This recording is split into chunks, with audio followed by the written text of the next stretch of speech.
Welcome to Dateline Polk with news about your county government. I'm your host, Leanne Thomas. Today, you'll learn about County Commissioners' actions from the August 5th meeting. The board adopted a resolution approving the fiscal year 2014-2015 Consolidated Action Plan. The Consolidated Action Plan defines how Polk County plans to use federal formula grants and program funds.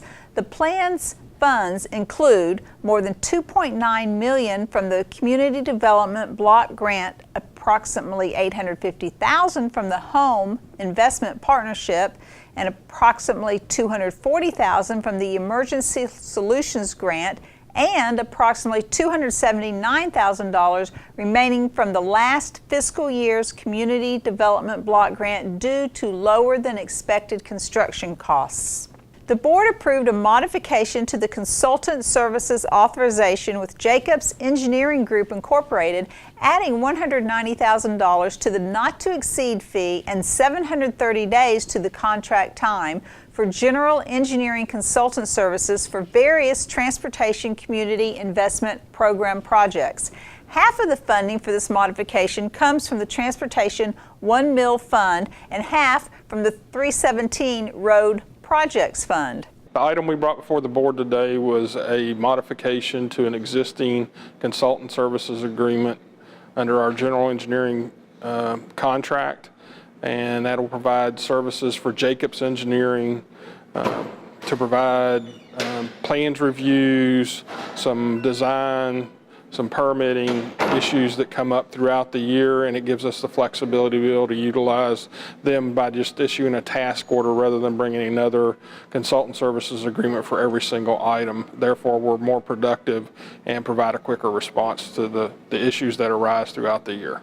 The board also approved a standard operators contract with Independent Community Transport Incorporated for approximately $600,000 annually. Since 2008, the board has contracted with Independent Community Transport Incorporated to enter into contracts with any agency or operator receiving federal, state, or local funding that provide transportation services for individuals identified as transportation disadvantaged.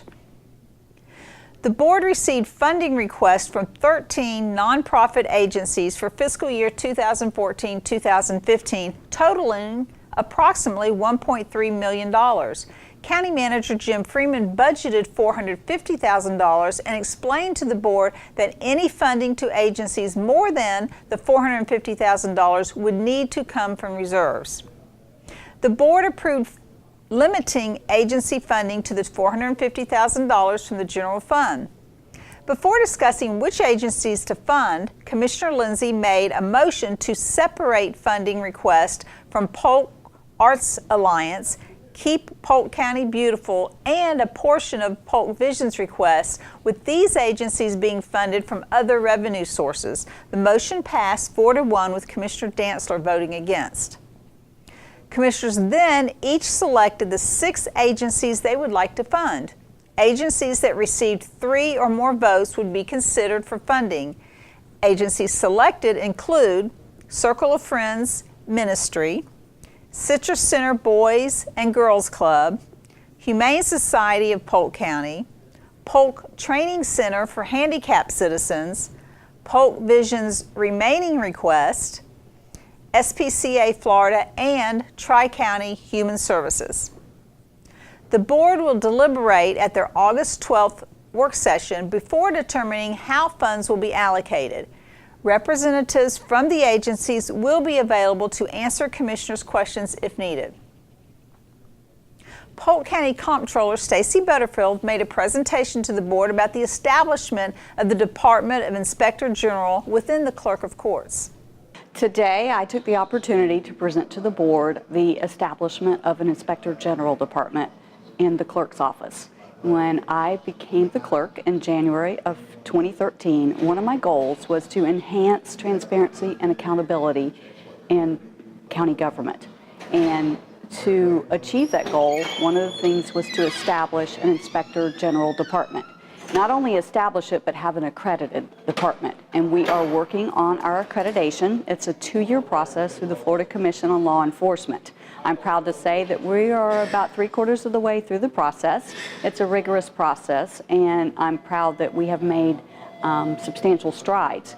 The Inspector General Department basically is an enhancement of a previous internal audit function.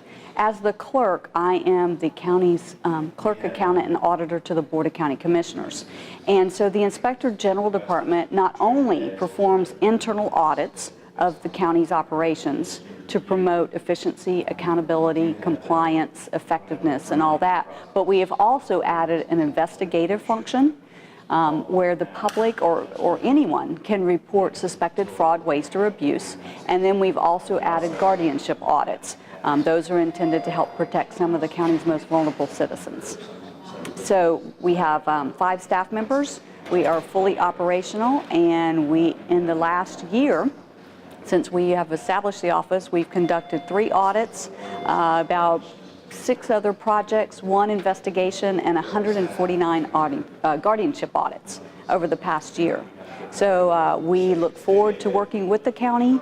We're there as an asset to the county to assist the county and making sure that they can provide the best use of all of our county resources. The board adopted a resolution increasing appointment terms for the Citizens Health Care Oversight Committee members from 2 years to 4 years. And the board also approved Teresa Weeks as a member of the Citizens Health Oversight Committee, representing health clinics for a 4-year term effective September 1st, 2014 through August 31st, 2018. In other news, the board recognized Robin Potts for his heroic efforts to save a Polk County Parks patron. There was a gentleman coming down the road in a town country vehicle that I noticed wasn't doing anything out of the ordinary, and I noticed that he actually had run into the creek. And without hesitation, I couldn't believe what I was seeing at first. But I actually jumped off my mower and started running and dialed 911 at the same time, and got over there, and I actually talked with the gentleman, and he couldn't get out at the time. And later on, after the vehicle started submerging, that's when I had to jump in then, because they hadn't went under. And before I knew it, the guy popped up out of the water from the pressure pushed him out of the window. And the suction and everything actually was trying to pull me under, but I had to back up momentarily. But after the suction subsided, I commenced to try to retrieve him at that time again. And then I was able to reach him then, but by that time he was already on top of the water. And I got him to the bank, turned him over, and tried to administer CPR. And by that time the paramedics had got there and they took over. The board proclaimed 2014 the 70th birthday of Smokey Bear. Michael Facente of the Florida Forest Service Lakeland District accepted the proclamation. Today we received a proclamation from the Board of County Commissioners for Smokey's 70th birthday, which is this coming Saturday, August the 9th, and also for the wildfire suppression by the men and the women of the Florida Forest Service. And we'd like to thank the public out there for doing their part in wildfire prevention and helping us suppress wildfires by keeping their yards clean, their gutters clean, their roofs clean. Just those simple type of things makes our job easier and protects them as communities. Thank you. The board proclaimed August 5th, 2014 as SPCA Florida Day. Adam Stanfield, Executive Director of SPCA Florida, accepted the proclamation. Today was the Polk County Commissioners proclaimed August 5th as SPCA Florida Day, which we are very excited about, recognizing all the historical aspects of SPCA Florida and all the services that they've provided for Polk County and beyond. In public hearings, the board adopted ordinances granting an economic development ad valorem tax exemption to a new business, Husky Cargo LLC, and an expanding business, Southern Wine and Spirits of America Incorporated, and approved performance agreements with both companies. The board approved an applicant-initiated request for a large-scale comprehensive plan amendment to change the future land use designation on approximately 250 acres, outlined in yellow, from residential low, agricultural, residential, rural, and business park center to industrial. The board approved sending an applicant-initiated request for a large-scale comprehensive plan amendment to the state for their review to change the future land use designation on approximately 80 acres in the Green Swamp, outlined in yellow, from Regional Activity Center and Core to Business Park Center. The board adopted a resolution vacating portions of right-of-way, shown in yellow, at the intersection of Saddle Creek Road and Old Dixie Highway. The board adopted a county-initiated ordinance amending the Leisure Special Interest Schools text to the Land Development Code. And finally, the board adopted 4 separate ordinances amending street lighting districts. One light was added to the Waterwood Addition Street Lighting District Ordinance. 2 lights were added to the Christina Oaks Phase 1 Street Lighting District Ordinance. The Lake Dexter Woods Street Lighting District Ordinance added 4 lights and increased wattage from 70 watts to 100 watts, and the Lake Dexter Woods Phase 2 Street Lighting District Ordinance increased wattage from 70 watts to 100 watts.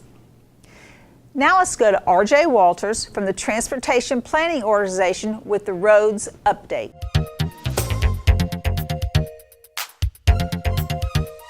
Thanks, Leanne. While the Polk Transportation Planning Organization is an organization whose foremost concern is getting people to and from where they are going safely and in a timely fashion, there's also the matter of taking care of the goods, as in the goods that you and I use each day. They may get dropped off by semi-trucks after being hauled up or over from a seaport and then tossed on an assembly line before they go back out in an 18-wheeler. No matter how Polk County gets its imports in or exports out, the fact is, a roads infrastructure that supports distribution growth is good for us all. Being the bullseye in the center of the growing Central Florida region, the Polk TPO understands the importance freight movement and logistics play in making Polk County a vital player in regional economics. As part of the TPO's commitment to the safe, efficient movement of goods, we are hosting a community forum on Tuesday, September 16th, titled Moving Goods to Create Jobs.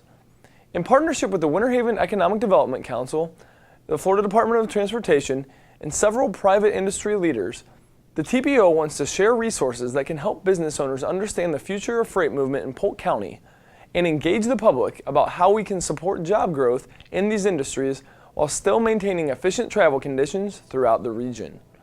The forum will take place at Polk State Corporate College in Bartow, a fitting venue for the event because it offers courses in supply chain and logistics as well as advanced manufacturing. The forum will last from 6 to 7:30 p.m. and will include refreshments prior to and a prize raffle at the end of the evening.